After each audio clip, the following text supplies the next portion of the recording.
মোবাইলের সেটিং অপশনে। সেটিং অপশনে আসার পর আমরা এখান থেকে বের করব অ্যাপস কোথায় আছে। এই অ্যাপস অপশনটি এটি ক্লিক করব। ডুয়েল অ্যাপ অপশনটি আছে, এর উপর ক্লিক করে দেবেন।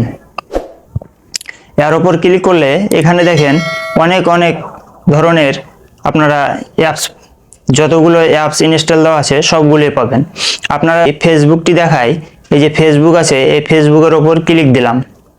ক্লিক দেওয়ার পর এখানে ডুয়েল অ্যাপ লেখা আছে, এখানে দেখেন একটি অপশন দেখাচ্ছে। এটি স্লাইড যদি করি আমরা, দেখেন এবার এই যে টার্ন অন করে দিলাম। এবার আমরা যদি সম্পূর্ণ কেটে বের হয়ে যাই, কেটে বের হয়ে গিয়ে আমাদের ফেসবুক আইডিটি দেখি, এটি হলো আমার অরিজিনাল আইডি।